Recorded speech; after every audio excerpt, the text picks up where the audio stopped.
ایک زمانے کی بات ہے، ایک بڑے اور خوبصورت شہر میں ایک غریب لڑکا رہتا تھا جس کا نام علاؤالدین تھا۔ وہ اپنی ماں کے ساتھ ایک چھوٹے سے گھر میں رہتا تھا۔ علاؤالدین کے والد درزی تھے، لیکن ان کی وفات کے بعد گھر کی حالت بہت خراب ہو گئی تھی۔ علاؤالدین کبھی کبھی بازار میں کام کرتا، مگر اکثر وہ دوستوں کے ساتھ کھیلنے میں وقت گزار دیتا تھا۔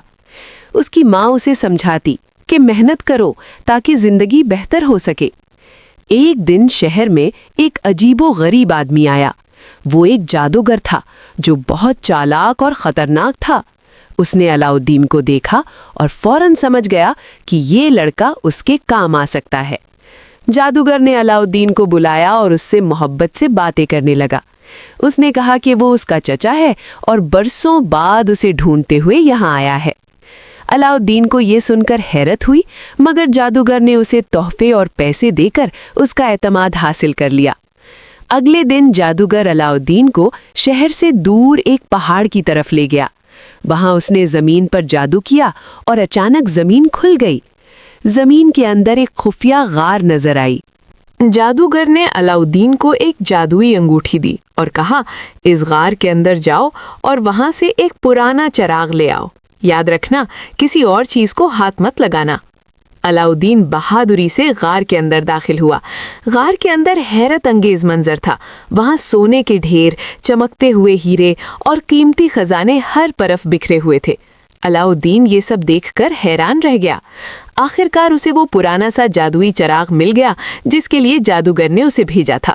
جب علاؤالدین چراغ لے کر واپس دروازے تک پہنچا تو جادوگر نے کہا، پہلے چراغ مجھے دو، پھر میں تمہیں باہر نکالوں گا۔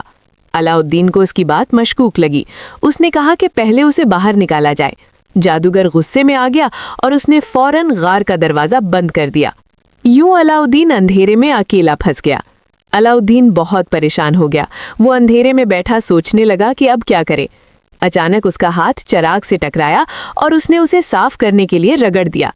اچانک چراغ سے نیلے دھوئیں کے ساتھ ایک بہت بڑا جن ظاہر ہوا۔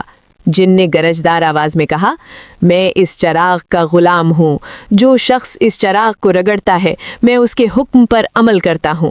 علاؤالدین حیران رہ گیا، مگر اس نے فوراً کہا کہ اسے غار سے باہر نکالا جائے۔ پلنگ جھپکتے ہی جن نے اسے غار سے باہر پہنچا دیا۔ اب علاؤالدین کے پاس جادوئی چراغ تھا۔ وہ گھر واپس آیا اور اپنی ماں کو سب کچھ بتایا۔ جب بھی انہیں کھانے یا کسی چیز کی ضرورت ہوتی، علاؤالدین چراغ کو رگڑتا اور جن فوراً ان کی مدد کر دیتا۔ آہستہ آہستہ ان کی زندگی بہتر ہونے لگی۔ ایک دن علاؤالدین کی نظر شہر کی خوبصورت شہزادی یاسمین پر پڑی۔ وہ نہایت خوبصورت اور نرم دل تھی۔ علاؤالدین اس سے محبت کرنے لگا۔ اس نے چراغ کے جن کی مدد سے ایک شاندار محل بنوایا اور خود کو ایک امیر اور بہادر نوجوان کے طور پر پیش کیا۔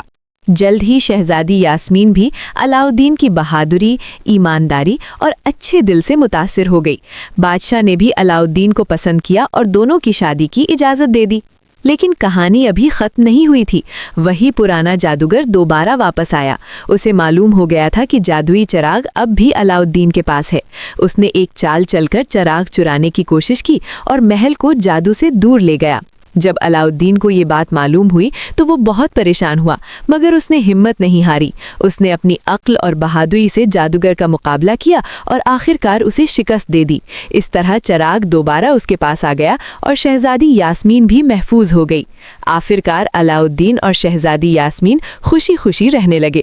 علاؤالدین نے چراغ کی طاقت کو ہمیشہ اچھے کاموں کے لیے استعمال کیا اور اپنے شہر کے لوگوں کی مدد کرتا رہا۔